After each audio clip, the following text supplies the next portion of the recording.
잠깐 기도하고 말씀 전하겠습니다. 아버지 하나님 감사합니다. 5월달 세 번째 주간을 시작하면서 첫째 날 우리를 권하신 아버지 앞에 나와 찬양하며 예배를 드릴 수 있도록 은혜도 주시고 또 환경도 허락하시고 믿음도 주셔서 감사를 드립니다. 이 시간에 저희들을 불러 모아 주셨사오매 이곳에 함께 하셔서 저희 예배 받으시고 또 기록된 말씀을 통해 주님의 선한 뜻을 우리에게 가르쳐 주시어서 우리가 그 뜻을 배우고 그 말씀에 순종해서 우리를 구원하신 아버지를 기쁘게 해드리는 우리 모두가 되기를 원합니다. 우리를 진리 가운데로 이끌어 주시고 진리 안에서 행할 수 있도록 믿음과 은혜를 베풀어 주시옵소서. 그래서 주님은 영광을 받으시고 우리 사랑하는 모든 지체들은 하나님이 주시는 놀라운 은혜와 복들 가운데 살아가도록 복 주시고 영광을 받으시옵소서. 또 부족한 저를 이곳에 세워서 하나님의 말씀을 전하게 하신 아버지께 감사를 드립니다. 인간의 생각이나 뜻을 전하지 않게 하시고 오직 살아계신 하나님의 말씀만을 신실하게 전해서 말씀을 듣는 우리 지체들을 말씀 위에 굳건하게 세워주는 저가 되기를 원합니다. 저의 생각과 입술을 붙잡아 주시고 주님의 선한 도구로 사용하셔서 주님만 홀로 영광을 받으시옵소서. 남은 시간을 주님께 의탁하며 우리 주 예수 그리스도의 이름으로 기도드립니다. 세상에서 자녀들이 좀 성숙해지면 부모님에게서 독립하여 혼자 생활하려고 하죠. 근데 그리스도인들 중에서도 하나님 아버지를 떠나 세상으로 가려는 분들이 더러 있습니다. 근데 옛말에 집단하면 개고생이라고 하듯이 그리스도인이 하나님을 떠나 세상으로 가면 누가복음 15장에 기록된 아버지 집을 멀리 떠난 탕자처럼 고생하게 되어 있다는 것입니다. 마치 어항 속의 물고기가 어항 밖으로 나가면 죽죠. 하나님의 품을 떠나 세상으로 간 그리스도인들에게는 나쁜 일들만이 그들을 기다리고 있다는 것 잊지 마시기 바랍니다. 이것은 베드로후서 2장 20절을 보면 잘 알 수 있습니다. 제가 읽어드리겠습니다.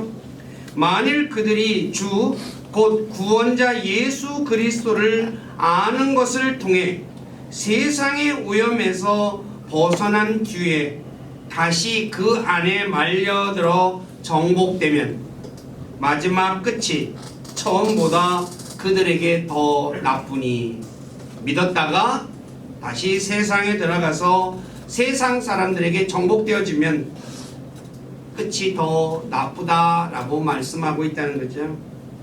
그러므로 그리스도인들은 자신의 눈에 세상이 아무리 아름답게 보일지라도 하나님을 떠나 대마처럼 세상을 사랑하여 세상으로 돌아가는 사람이 되어서는 안 될 것입니다.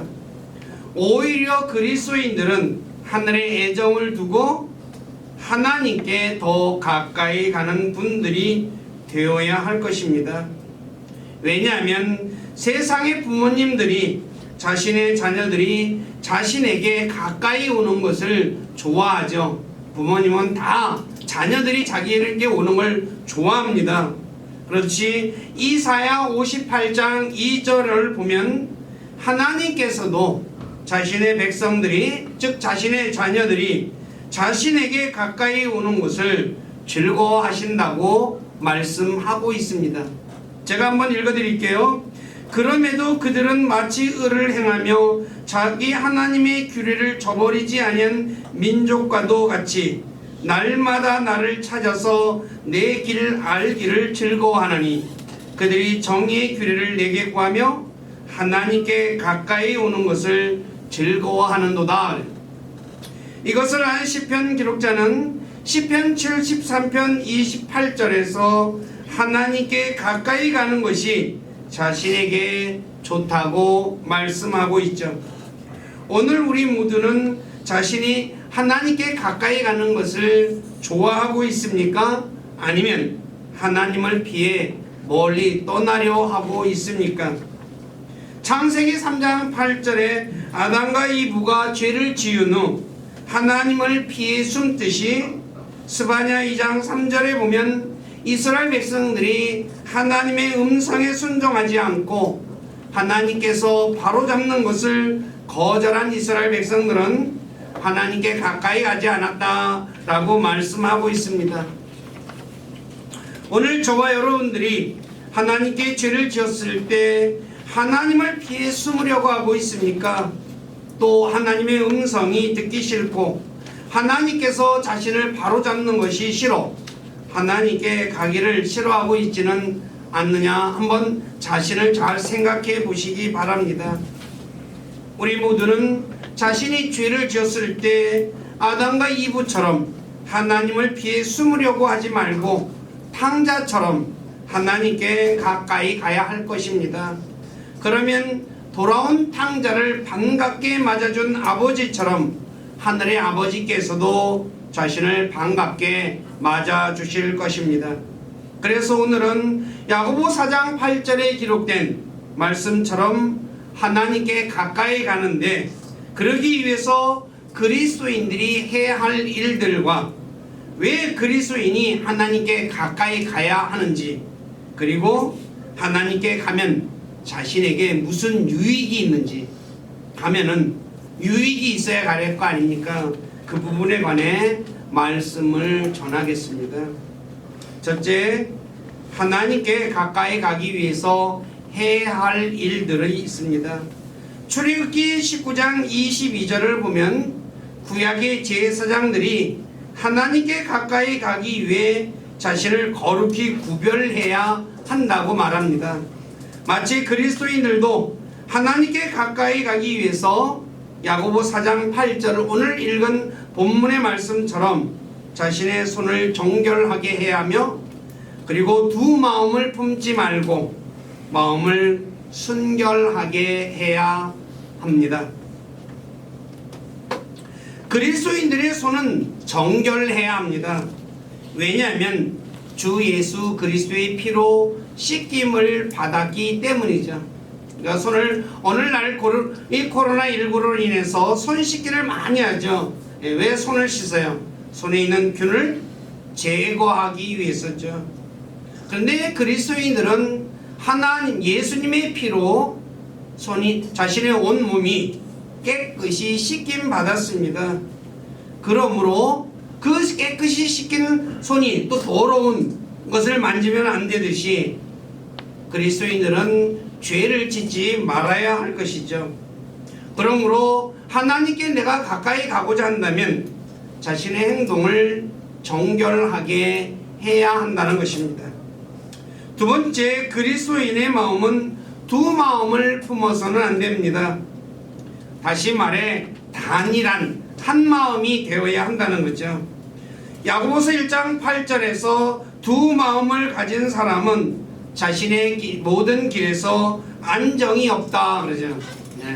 마음이 두 마음이 되면 이렇게 할까 저렇게 할까 말까 계속 마음이 어때요? 갈팡질팡하죠. 그렇기 때문에 두 마음을 가져서는 안 된다는 거죠. 그리스도인들은 단일한 마음, 한 마음으로 함께 모여야 하고 한 마음으로 주님을 섬겨하며 단일한 마음, 한 마음으로 하나님께 가까이 가야 한다는 거죠. 그러니까 오로지 하나님께 가까이 가고자 하는 그 일념으로 갈까 말까 그렇게 망설이지 말아야 한다는 것입니다. 세 번째, 그리스도인의 마음은 순결해야 합니다. 좀 전에도 말씀드렸듯이 그리스도인들은 예수 그리스도의 피로 깨끗해졌죠. 그래서 이것을 사도행전 15장 9절에 믿음으로 정결하게 되었다라고 말씀하고 있습니다. 저와 여러분들은 내 마음이 믿음으로, 예수 그리스도를 믿음으로 마음이 정결하게 되었기 때문에 그 정결한 마음을 가지고 하나님께 가까이 가야 합니다. 네 번째, 하나님께 가까이 가기 위해서, 즉 입으로만 가까이 간다고 해서는 안 된다는 것입니다. 하나님께 내가 입으로 가까이 가야지, 탕자가 우리 아버지께 내가 이렇게 됐는데 우리 아버지께 가야지 라고 말은 하고 가지 않았다면 어떻게 됐을까요? 아무 의미가 없는 거죠. 마찬가지로 그리스도인들 역시 내가 하나님께 가야지 근데 말만 하고 행동으로 가까이 가지 않으면 아무 소용이 없다는 거죠. 그런데 이사야 29장 13절을 보면 이스라엘 백성들이 그랬습니다. 입으로는 하나님을 가까이 가고 자기 입술로는 하나님을 내가 공경한다 라고 말을 했는데 그들의 마음은 하나님에게서부터 멀리 떠나 있었다 라고 말씀하고 있다는 것입니다. 그래서 예레미야 12장 2절에서 이스라엘 백성들이 입으로는 주와 가까이 있으나 속 중심에서는 멀리 있었다고 말씀하고 있다는 점. 입으로는 하나님께 내가 가까이 간다, 그리고 하나님은 나와 함께 있다라고 했는데 마음은 어때요? 딴 데가 있었다는 거죠. 그래서 예레미야 3장 10절에서 유다가 온 마음으로 하나님께 돌아오지 않고 단지 거짓으로 돌아왔다라고 말씀하고 있다는 거죠. 그러니까 입술로는 하나님께 돌아간다라고 말하면서 돌아가지 않는 사람은 거짓말하는 사람이라는 것을 성경은 우리에게 가르쳐주고 있죠. 우리 모두도 온 마음으로 하나님께 가지 않고 입으로만 하나님께 가고 있지는 않습니까? 혹시 그렇다면 지금 오늘 이 순간 이후로부터 내가 온 마음으로 하나님께 가까이 가는 분들이 되시기를 주님의 이름으로 부탁드립니다. 두 번째, 왜 하나님께 가까이 가야 하는가? 하나님께서 우리 아버지가 되시기 때문에 하나님께 가까이 가야 합니다. 성경은 그리스도인들을 가리켜 하나님의 아들들이라고 말씀하고 있죠. 성경에서 이 아버지라는 용어는 세 가지 의미로 사용되는데, 첫째는 낳으신 분, 우리가 세상에서도 자녀를 아버지가 낳았다라고 하듯이 낳은 분이에요. 그리고 무언가를 시작하신 분. 그러니까 창세기 4장 2절에 보면 야발이 시작해, 시조라고 얘기하죠. 시작했다고. 근데 그걸 아버지라고 성경은 시조가 되었다라고 하는 이 단어가 영어로 father입니다. 아버지라는 것이에요. 그러니까 아버지의 뜻은 뭔가를 시작했다. 그러니까 마귀를 가리켜 거짓의 아버지라고 하죠. 아비라고 하죠. 그 말은 무엇입니까? 마귀가 거짓말을 최초로 시작한 존재라는 거죠. 그러니까 아버지의 뜻은 시작하는 사람, 잘하는 그런 의미를 가지고 있습니다. 세 번째, 하나님의 이름을 아버지라고. 그러니까 하나님의 이름 중에 하나가 아버지라는 이름이 있습니다. 이사야 9장 6절에 보면 잘 나와 있고, 그 다음에 예수님께서 요한복음 17장에서 아버지의 이름을 부르며 기도하는 내용이 나오죠. 그런데 하나님께서 저와 여러분들의 아버지가 되신다고 말하죠. 다시 말해 저와 여러분들이 주 예수 그리스도를 믿음으로 하나님의 아들들이 되었기에 그리스도인들은 하나님을 아버지라고 부른다고 갈라디아 4장 6절에 말씀하고 있는 거죠. 자, 아버지. 근데 이 아버지의 역할이 무엇이냐? 자녀를 낳아서 양육하죠. 그리고 자녀를 악으로부터, 또 어떤 잘못된 것으로부터 또 보호해 주죠. 아버지는 자신의 자녀의 필요를 채워주죠. 그리고 자녀들을 권면하고 위로하고 훈계하고, 자녀가 또 잘못하면 매를 들어서 징계하고, 그리고 마지막으로 자신의 재산을 자녀들에게 상속해 주는 분이죠. 이게 아버지의 역할 중에. 그리고 마지막으로 자녀가 집을 나가면 돌아오기를 학수고대하는 분이기도 하죠. 맞죠? 가만히 생각해보면 다 맞는 얘기죠. 마찬가지로 하늘의 아버지이신 하나님께서도 저와 여러분들을 낳으셨다고 요한일서 5장 1절에 말씀하고 있고, 또 양육하고 있다고 말씀하고 있고, 악으로부터 우리를 보호한다고 말씀하고 있고, 그리고 저와 여러분들이 필요를 채워주시고, 그리고 우리들을 권면하고 위로하고 명하시고, 그리고 우리가 잘못하면 징계하시고, 그리고 자신의 것을 상속해 주는 분이라고 성경은 말씀하고 있죠. 그리고 저와 여러분들이 아버지를 떠났을 때 우리가 돌아오기를 학수고대하고 기다리시는 그런 분이라고 성경은 우리에게 가르쳐 주고 있습니다. 왜 하나님께서, 아버지께서 자신을 떠난 아들이 돌아오기를 기다릴까요? 그 이유는 은혜와 긍휼을 베풀기 위해서라는 거죠. 이사야 3장 18절에 나와 있습니다. 제가 읽어드릴게요. 그러므로 주께서 기다리시리니, 떠났으니까 기다리죠. 이것은 그분께서 너희에게 은혜를 베풀려 하심이라. 그러므로 그분께서 높여지시리니, 은혜를 베풀므로 인해서 하나님이 높여진다는 거, 우리가 그분을 높이니까 이것은 그분께서 너희에게 긍휼을 베풀려 하심이라. 주는 공의의 하나님이시니 그분을 기다리는 모든 자들은 복이 있도다. 자, 간혹 집을 나간 자녀들이 집으로 돌아가면 아버지가 자신을 혼내거나 아니면 왜 들어왔느냐 하며 도로 나가라고 야단치며 그것을 두려워해서 자녀들이 집으로 돌아가지 못하는 경우가 종종 있죠. 간혹 비행 청소년들을 만나보면 이런 얘기를 많이 합니다. 돌아가고는 싶은데 아버지가 나를 때릴까봐 무서워서 못 돌아가겠다는 거죠. 그런데 육신의 아버지는 그리할지라도 우리 하늘의 아버지는 절대로 그리하지 않는다는 사실을 잊지 마시기 바랍니다.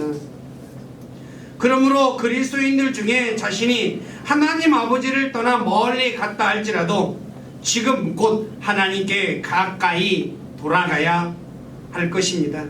그러면 누가복음 15장의 탕자를 반갑게 맞아준 아버지처럼 하늘의 아버지께서도 자신을 반갑게 맞아주시며 아들로 대우해 주실 것입니다. 다시 말해 하늘의 아버지께서는 자신에게 돌아온 그리스도인들을 혼내거나 나가라고 내쫓지 않는다는 말입니다. 오히려 반갑게 맞아주며 아들로 대우해 주시며 잔치를 베풀어 주실 것입니다. 그러므로 우리 중에 어떤 분이 혹시 하나님을 지금 멀리 떠나 있다면, 즉 입술로는 그냥 가까이 가 있지만 마음으로 떠나 있다면 하나님께 돌아갈 것을 주저하지 마시고 속히 하나님 아버지께 돌아가시기를 주님의 이름으로 부탁드립니다. 자, 그러면 세 번째, 하나님께 가면 무슨 유익이 있을까요? 좀 전에 말씀드렸듯이 하나님이 은혜와 긍휼을 베풀어 주신다고 했죠. 바로 내가 하나님께 돌아가면 하나님이 은혜와 긍휼을 베풀어 준다는 거죠. 그리고 다른 하나는 내가 만족하게 된다는 거예요. 자, 하나님께 가까이 가면 필요한 때에 돕는 은혜를 잊게 됩니다. 사람이 살아가다 보면 누군가의 도움이 절실히 필요한 때가 있습니다. 왜냐하면 인생사가 순탄한 것만 아니고 굴곡진 것이기 때문이죠. 항상 인생은 높낮이가 있습니다. 항상 평탄한 길은 아닙니다. 이건 세상을 살아온 분들은 누구나 다 아는 내용이죠. 그런데 그 어려울 때 도움을 내가 받고 싶을 때가 있다는 거죠. 그런데 그 도움이 사람이 아닌 전능하신 하나님의 도움이라면 그건 엄청난 것이겠죠. 그러므로 그 하나님의 도움을 내가 진짜 받고 싶다면 하나님께 가까이 가면 받을 수 있다는 거죠. 오늘 우리가 암송구절로 읽은 히브리서 4장 16절, 우리가 긍휼을 얻고 필요한 때에 도우시는 은혜를 얻기 위해 은혜의 왕자로 담대히 나가라 라고 말씀하죠. 자, 탕자가 아버지 재산 달라 그랬죠. 아버지가 자식이기는 아버지 없다고 또 달라고 졸라대니까 미리 상속분을 나눠줬죠. 그러니까 정리해가지고 아버지 잔소리 듣기 싫고 아버지 있는 데서 뭐랄까 독립하고 싶어가지고 멀리 갔어요. 그래서 어떻게 됐어요? 누가 자기 간섭하는 사람 없으니까 하고 싶은 대로 했죠. 하고 싶은 대로 하는 게 뭡니까? 인간이 육신의 욕망을 따라 사는 것밖에 없잖아요. 그러니까 주색잡기의 골몰에서 가진 재산 다 탕진하고 거지가 됐죠. 거지가 되니까 누가 또 먹을 것을 줘야 되는데 그때 뭐가 들었어요? 흉년이 들어버렸어요. 흉년이 들면 사람들이 나눠줘요? 못 나눠줘요? 나눠주고 싶어도 내가 먹을 것이 부족하기 때문에 나눠줄 수가 없는 거예요. 그러니까 엎친 데 덮친 격이 돼버리고 말았죠. 그래서 굶어 죽을 수는 없으니 돼지를 쳐서 먹고 사는데, 자, 그 돼지 먹는 거를 먹을 수밖에 없었다는 거죠. 얼마나 비참했어요. 자기 아버지를 생각해 보니까 어때요? 우리 아버지 집은 부자고 우리 집에 있는 품꾼들은 그래도 잘 먹는데 나는 여기서 굶어 죽게 되었구나. 그냥 아버지 생각이 나서 자기가 뭐라 했습니까? 나를 품꾼 중에 하나로 써달라. 진짜 먹을 문제를 해결하기 위해서. 그래서 아버지한테 돌아갔는데 놀랍게도 아버지가 야단을 칠 줄 알았는데 어떻게 했어요? 맨발로 뛰어나와서 아들을 맞아들이고 아들로 씻겨주고 옷도 입혀주고 반지도 끼워주고, 그리고 이 자신이 보기 죽었던 그 아들이 돌아왔으니 죽었다고 생각했는데 돌아온 아들이 얼마나 기뻐요. 잔치를 베풀어요. 진짜 필요한 때에 도우는 은혜를 탕자는 입었다는 거죠. 마찬가지로 오늘날도 우리가 살아가다 보면 여러 가지 굴곡진 삶을 살다가 보지만 특히 요즘이라는 이 코로나19는 사람이 어찌할 수 없는 그런 어려운 시기예요. 진짜 하나님의 도움이 절실히 필요한 때가 아닌가 생각이 돼요. 그러므로 저와 여러분들이 자, 이 필요한 때 어디로 가야 되겠어요? 사람에게 찾아가야 될까요? 사람은 우리의 문제를 해결해 주지 못해요. 하나님께 가면 하나님께서 필요한 때에 도우시는 은혜를 주시겠다고 히브리서 4장 16절에 말씀하고 있다는 거죠. 그러므로 저와 여러분들은 하나님께 다른 데 가지 마시고 하나님께 가까이 가서 하나님이 도우시는 그 은혜를 입는 우리 모두가 되시기를 주님의 이름으로 부탁드립니다. 두 번째, 가까이 가면 만족하게 됩니다. 탕자가 아버지께 돌아갔으니 어떻게 됐어요? 만족했어요? 안 만족했어요? 자신의 모든 어려운 문제가 한꺼번에 싹 해결이 되고 말았죠. 저와 여러분들도 하나님께 돌아가면 탕자의 그 문제들이 해결받는 것처럼 우리 문제도 해결받는다는 사실을 꼭 기억하시기 바랍니다. 우리가 알다시피 세상은 항상 더 많은 것을 갖고자 하는 욕망만 부추길 뿐 만족을 가져다 주지는 못합니다. 다시 말해 사람들은 자신의 마음의 허전함을 채우기 위해 술도 마시고 마약도 하죠. 돈 많은 우리 재벌들의 자녀들이 왜 마약을 해요? 우리가 보면 이해가 안 가잖아요. 마음에 허전한 것이 있거든요. 그거 채우기 위해서 마약하는 거거든요. 그리고 또 백화점에서 돈이 많은데 막 쇼핑을 해요. 쇼핑 왜 해요? 허전함을 채우기 위해서 하는 거예요. 그런데 그 당시에는 만족해진 것 같지만 깨고 나면 어때요?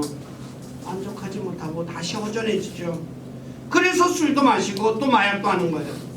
그리고 또 가서 쇼핑하고 악순환의 삶을 살게 되는 거죠. 그러나 하늘의 아버지이신 하나님은 자신에게 가까이 온 자들에게 만족을 주신다고 성경은 말씀하고 있습니다. 시편 65편 4절에 보면 하나님께서 택하시고 가까이 오게 하는 사람들에게는 주의 거룩한 전에 좋은 것으로 만족할 것이다 라고 말씀하고 있습니다. 또 시편 107편 9절에서도 하나님을 사모하는 혼에게 만족을 주신다고 말씀하고 있죠.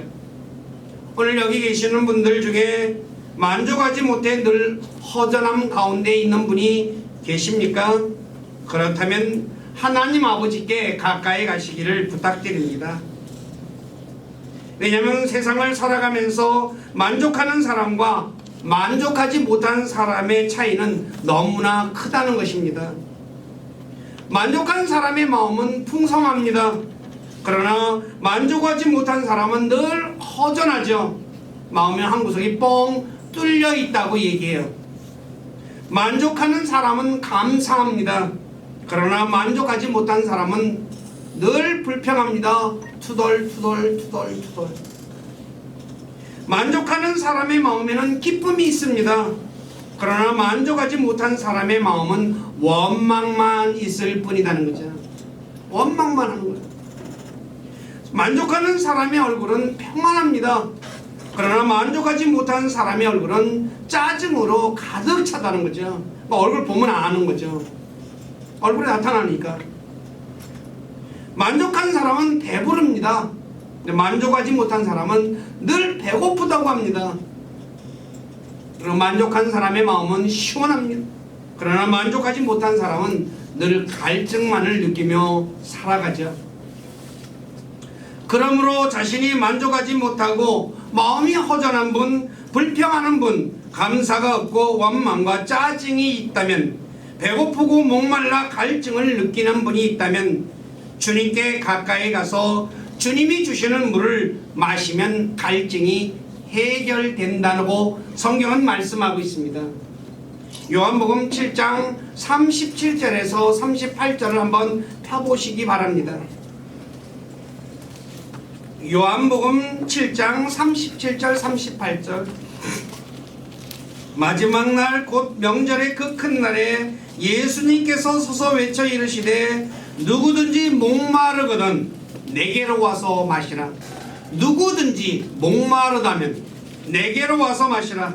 나를 믿는 자는 성경 기록이 말한 것 같이 그의 배에서 생수의 강들이 흘러나오리라. 강물이 흘러나온다는 거죠. 그래서 예수님께서 요한복음 4장에 수가도시의 그 우물을 길러온 여인에게, 사마리아 여인에게 이렇게 말씀하죠. 예수님께서 그녀에게 대답하여 이르시되 누구든지 이 물을 마시는 자는 다시 목마르려니와. 그러니까 우물물을 마시는 사람은 다시 목마르다는 거예요. 누구든지 내가 줄 물을 마시는 자는 결코 목마르지 아니하리니 내가 줄 물은 그 사람 속에서 솟아나는 우물이 되어 영존하는 생명에 이르게 하리라. 솟아난다는 거예요. 이것은 누구만 할 수 있습니까? 바로 우리 주님만이 하실 수 있는 일이에요. 자, 그렇기 때문에 주님만이 우리의 갈증의 문제, 배고픔 문제, 모든 문제를 해결해 주실 수 있다는 것 믿으시기 바랍니다. 그러면 어떻게 만족하게 될까요? 하나님께 가까이 가면 하나님께서 자신이 원하는 것을 주시기 때문에 만족할까요? 물론 주실 수도 있고 안 주실 수도 있습니다. 그러나 그거보다 더 큰 것은 자신을 향한 하나님의 사랑과 계획을 알기 때문에 만족하게 된다는 것입니다. 자신을 향한 하나님의 사랑, 계획. 다시 말해 자신의 삶 속에 일어나는 모든 일이 협력해서 선을 이루는 것을 알게 되기 때문에 만족하게 됩니다. 아, 이것 때문에 이런 일이 있었구나 안다는 거예요. 늘 말씀드리지만 요셉의 삶 속에 일어나는 일, 요셉이 꿈을 꿨죠. 자기 형들이 다니 절을 하고, 형이 야 얌마, 내가 네 형인데 어떻게 너한테 절을 해? 말도 안 돼 자식 하면서 혼냈었잖아요. 그래서 형들의 미움을 받아서 미디안 상인에게 종으로 팔려버려요. 그리고 보디발의 집에서 종으로 잘 있었죠. 인정받아서. 근데 보디발의 아내 동침 요구를 거절함으로 누명을 쓰고 감옥에 갇히죠. 감옥에서 파라오의 두 신하의 꿈을 해석해 줬는데 그 해석대로 됐을 때 잠 맡은 자에게 당신이 지기가 원상으로 회복되면 나를 기억해서 나를 여기서 좀 빼주세요 라고 했는데 아마도 거기 잊어버려요. 네, 2년 뒤에 파라오가 꿈을 꾸죠. 이 잠 맡은 자가 자기가 그전에 감옥에 있을 때 그 꿈을 해석해준 요셉이 생각나서 요셉을 파라오에게 추천하고, 파라오의 꿈을 요셉이 해석함으로 이집트의 총리가 되죠. 그래서 자신의 가족들 모두를 7년의 흉년에서 건져낼 수 있었죠. 자, 요셉의 삶, 이 17년 동안에 13년이죠. 고통스러운 진짜 고통스럽고 억울한 일들, 그 어느 하나도 요셉에게 있어 없어서는 안 될 일이었다는 거죠. 이것들 중에 한 가지만 빠져도 요셉이 총리가 될 수 없었고, 그리고 또 뭐가 돼요? 흉년에서 자신의 가족을 구할 수 없었다는 거죠. 그래서 흉년 때 식량을 사러 이집트로 온 형들을 만났을 때 창세기 45장 5절에 요셉이 형들에게 이렇게 말합니다. 이제 당신들이 나를 이곳에 팔았다고 해서 근심하거나 당신들 스스로에게 노하지 마소서. 자기가 팔은 동생이 뭐가 돼 있어요? 이집트의 최고 권력자가 돼 있어. 그러니 어떻게 됐어요? 형들이 마음이 감히 철렁 내려앉았을 거 아니에요. 양식을 구하기는커녕 어떤 일이 벌어질 것 같아요? 감옥에 갇히고 잘못하면 어떻게 돼요? 죽는 일까지 생길 거예요. 그냥 두려움이 어떻게 됐어요? 엄청나게 엄습해 왔을 거예요. 그런데 그 요셉이 형들에게 뭐라고 얘기합니까? 하나님께서 생명을 보존하시려고 나를 당신들보다 앞서 보내셨나이다. 형들이 파는 게 하나님이 그렇게 해서 파는 거야. 그러니 걱정하지 마세요. 이 말을 들었다 하더라도 형들의 마음은 어떻겠어요? 그래도 불안한 가운데 있었을 거예요. 그렇지 않겠어요? 그렇지만 요셉은 이것을 그대로 실행에 옮기죠. 그래서 아버지에게 가서 다 정리해가지고 흉년이 아직 남았으니까 나한테로 오세요. 그럼 제가 아버지 온 가족을 다 먹여 살리겠습니다. 그래서 다 가족을 다 구출하잖아요. 요셉이 이렇게 말한 것이 무엇입니까? 하나님의 계획을 그가 알았기 때문이라는 거죠. 그러므로 우리 모두는 자신의 삶 속에 일어나는 어려운 일들이 궁극적으로 선을 이루는 것임을 알고 감사하면, 그리고 감사하는 사람이 될 수 있다는 거죠. 그러니까 감사하는 사람의 마음에는 뭐가 있겠어요? 만족하겠어요? 투덜투덜임이 있겠어요? 만족하게 됩니다. 그 때문에 이 코로나19도 마찬가지죠.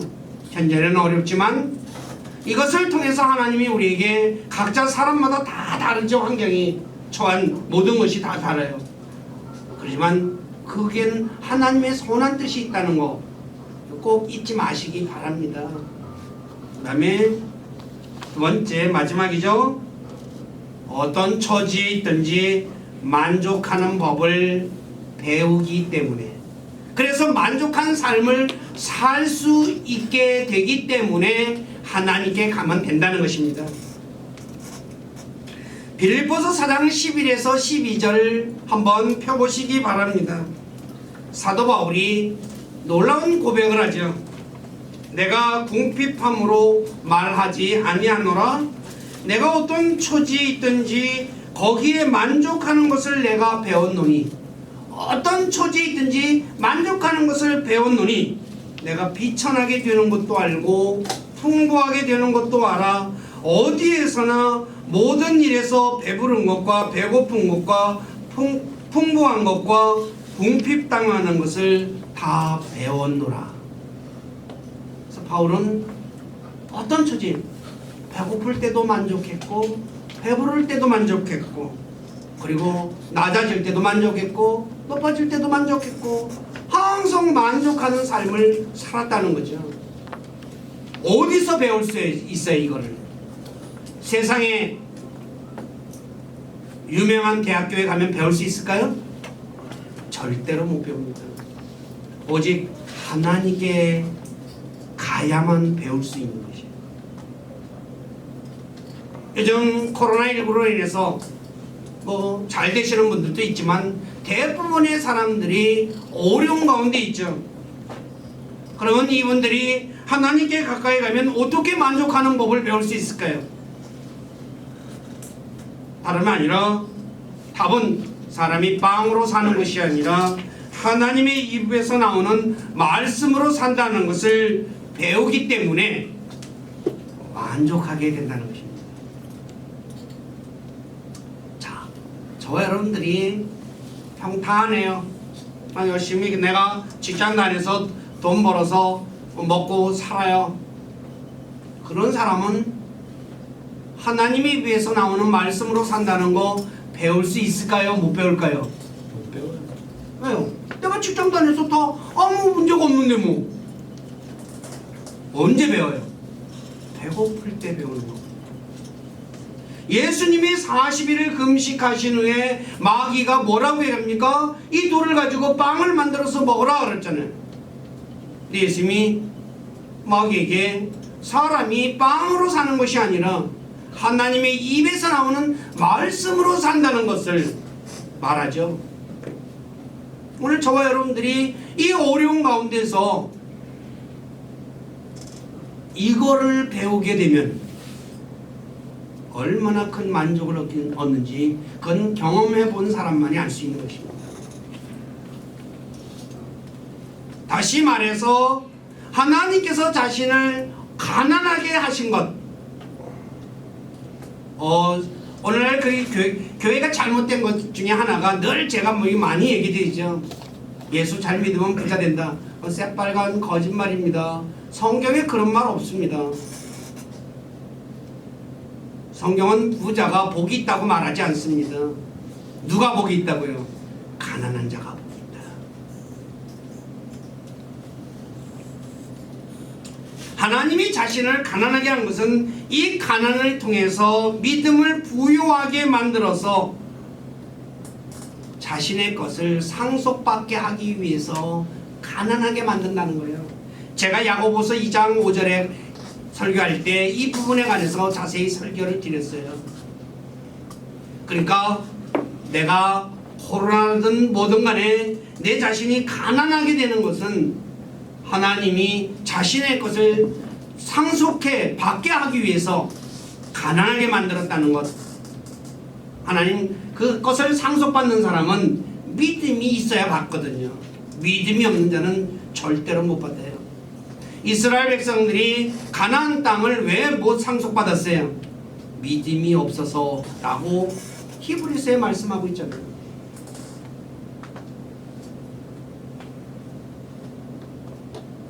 그래서 성경은 가난한 자가 복이 있다라고 누가복음 6장 2절에 말씀하면서 뭐라고 얘기냐?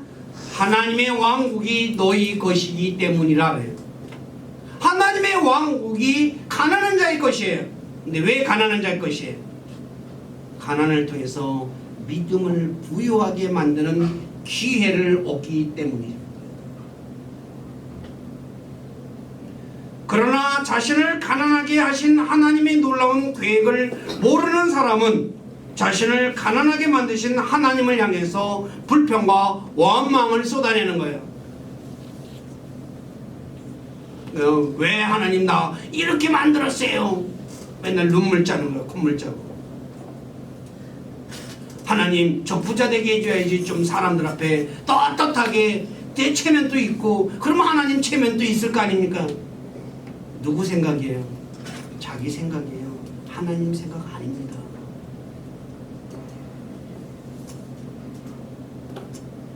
또 자신에게 고난이 올 때 자신을 단련하여 순금같이 만들려는 것과 고난을 통해서 영광을 받으시려는 하나님의 놀라운 계획을 아는 사람은 하나님께 감사하거든요. 너무너무 만족해 기뻐요. 마음이 기쁘다는 거예요. 그런데 이거 모르는 사람 어때요? 욥의 아내처럼 하나님을 원망하며 저주하며 하나님을 떠나잖아요. 욥이 동쪽 지방에서 최고의 부자였어요. 그런데 마귀가 하나님을 어떻게 해요? 흔들었죠. 아니 하나님이 복 주니까 이 욥이 그렇게 하나님 잘 섬기는 거죠. 하나님 한번 쳐보세요. 욥이 그러나 그래? 그럼 네가 한번 해봐. 그리고 마귀가 욥의 재산을 다 날려버리죠. 하루아침에. 그 다음에 자식들도 싹 죽여버리죠. 10명이나 되는 자식.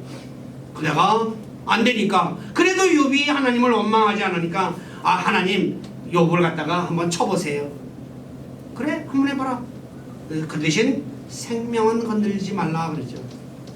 그래서 마귀가 욥을 어떻게 해요? 또 온몸에 종기를 갖다 내게 만들죠. 그게 욥의 아내가 뭐라고 합니까 이제? 욥기 2장 9절 한번 보세요.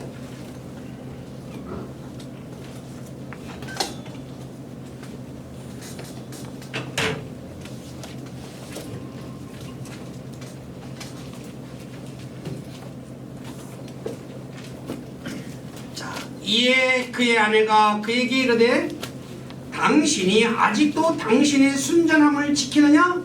하나님을 저주하고 죽어라. 악에 받쳐가지고 뿜어대는 거예요. 근데 욥이 10절에 뭐라고 합니까? 그가 그녀에게 이르되 당신이 어리석은 여자들 중에 하나가 말하니 무슨 까닭이냐? 우리가 하나님의 손에서 좋은 것을 받으며 또 나쁜 것을 받지 아니하겠느냐 하고 이 모든 일에서 욥이 자기 입술로 죄를 짓지 아니하리라. 바로 고난을 통해서. 근데 욥이 나중에 어떻게 돼요? 하나님께서 2배로 축복해 주시잖아요. 이거 모르면 어떻게 돼요? 하나님의 계획을 모르는 사람은 하나님을 자기가 원하는 대로 안 되면 하나님을 저주하고 떠나간다는 거예요. 자, 그러면 또 경제적으로 풍요로운 사람들은 무엇을 배울 수 있을까요? 받는 것보다 주는 것이 복이 있음을 배우게 된다는 거예요. 풍요하니까 어려운 사람들 나눠줄 수 있잖아요. 사도행전 20장 35절에 예수님께서 말씀하셨죠. 주는 것이 받는 것보다 더 복이 있다. 왜 주는 것이 복이 있을까요? 가난한 자에게 주는 것이 하늘의 보상을 쌓는 것이기 때문에 복이 있는 것입니다. 이것은 마태복음 19장 21절에서 예수님께서 부자 청년에게 네 소유를 팔아 가난한 사람들에게 주면 하늘에서 네게 부화가 있으리라고 말씀하신 그 말씀을 통해 알 수 있죠. 하늘의 복이 쌓이는 거예요. 그러니 얼마나 좋겠어요.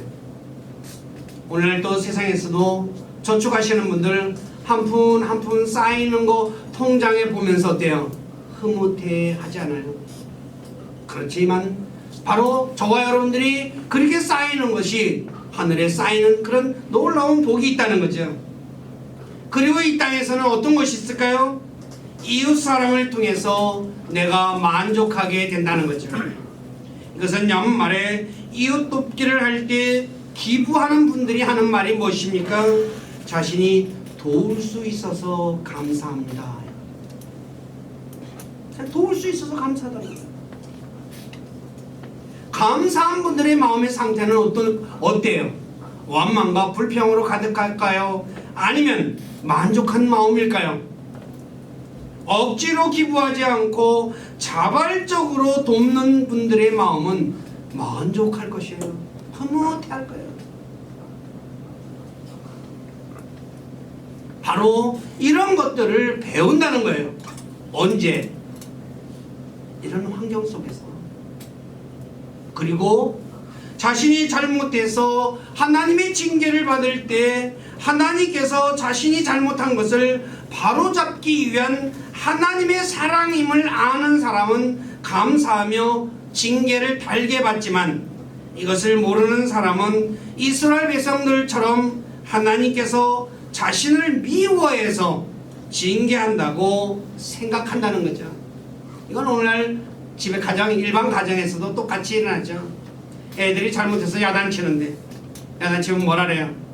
애들이 엄마 때리고, 한 대 더 때리면 돼. 엄마가 난 미워서 때린다. 조그만 애들은 항상 입에 달고 하는 소리예요. 지 잘못한 것 알아요, 몰라요? 몰라요. 이스라엘 백성들도 똑같거든요. 자기가 잘못한 것은 모르고 때리는 것만 싫다고 해요. 근데 이거는 사람이나 하나님을 믿는 백성들이나 똑같다는 거예요. 히브리서 12장 5절 이하를 보면, 6장에 보면 하나님이 이렇게 말씀합니다. 주께서 사랑하는 자를 친히 징계하시고 자신이 받아들이는 아들마다 채찍질 하시느니라. 무슨 아버지가 자식을 채찍질해? 미워서 그렇겠지. 그건 사람의 생각이라는 거죠. 너희가 징계를 견뎌내면 하나님께서 아들들을 대우하듯 너희를 대우하시나니 아버지가 징계하지 않는 자가 무슨 아들이냐. 그래서 너희에게 징계가 없으면 사생아지요 아들이 아니니라 라고 8절에 말씀하고 있다는 거예요. 사생아, 남의 아들이야 이거. 그 관심 없어. 관심 끄고 살잖아요. 저와 여러분들도 세상에 다른 집 아들 못된 짓 하면 뭐라고 해요? 그냥 에이 못된 놈 하고 말잖아요. 가서 때려요? 안 때려요. 그러면 어떻게 해요? 싸움 나니까 그냥 못된 놈 하고 말아버려요. 그냥 관심밖에. 바로 그리고 그 징계가 끝난 뒤에 무엇입니까? 우리 유익을 위해서라고 했죠. 그 징계가 그것은 자신의 거룩함에 참여하는 자가 되게 하기 위해서라고 히브리서 12장 10절에 말씀하죠. 거룩함에 참여시키기 위해서 우리를 징계한다는 거예요.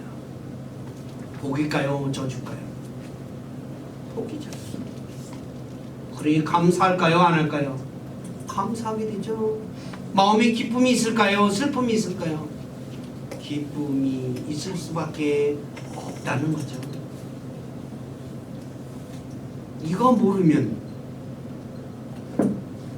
하나님의 계획을 모르면 우리 삶 속에 어려운 일들이 닥칠 때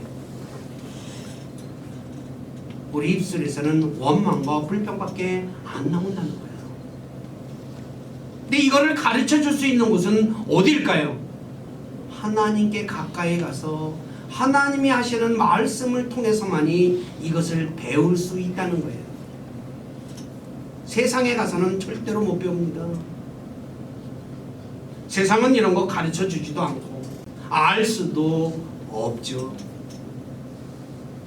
그러므로 저와 여러분들 하나님께 가까이 가면 하나님이 우리를 위해서 예배하신 하늘의 하나님의 놀라운 은혜를 우리가 입을 수 있고, 그리고 내 마음이 만족한 가운데 살아갈 수 있다는 거예요. 근데 문제는 많은 그리스도인들이 가까이 가려고 하지 않고 어떻게 하면 안 갈까 하고 이 핑계 저 핑계 대고 뒤로 빠진다는 거예요. 너무나도 안타까운 일이라는 거죠. 우리 교회 식구들은 그러한 분들 한 분도 없고 하나님께 가까이 감으로써 하나님이 놀라운 우리를 베푸시는 놀라운 은혜와 그리고 하나님이 주시는 그것을 깨닫고 항상 만족하고 기쁘고 즐거운 삶을 사시는 분들이 되시기를 주님의 이름으로 부탁드립니다. 기도하겠습니다. 아버지 하나님,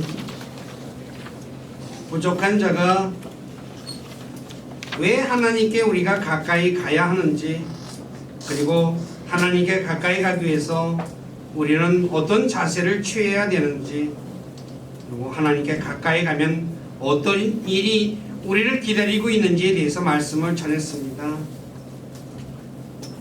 하나님께 가까이 가면 하나님이 은혜와 긍휼을 우리에게 베풀어 주시고 우리를 만족시켜 주신다고 말씀하셨습니다. 세상에서 우리를 만족시킬 것은 없습니다. 단지 순간적인 만족만 있을 뿐이지 영원한 만족은 결코 주지 못한다는 것, 우리는 알면서도 하나님께 가까이 가지 못하는 우리의 어리석음을 주님 앞에 고백합니다. 우리 사랑하는 지체들, 오늘 말씀 통해서 하나님께 가까이 가면 하나님이 주시는 놀라운 은혜와 긍휼을 입을 수 있고 또 우리가 만족하게 된다는 것 마음속 깊이 새기고 하나님께 가까이 가는 일에 게으른 분들 단 한 사람도 없도록 우리의 발걸음을 하나님께로 이끌어 주시고 또 하나님이 주시는 놀라운 은혜 가운데 살아가는 우리 모두가 되도록 만들어 주시고 홀로 찬송과 존귀와 영광을 받으시옵소서. 저희들의 삶을 주님께 의탁하며 우리 주 예수 그리스도로 만해서 기도드립니다.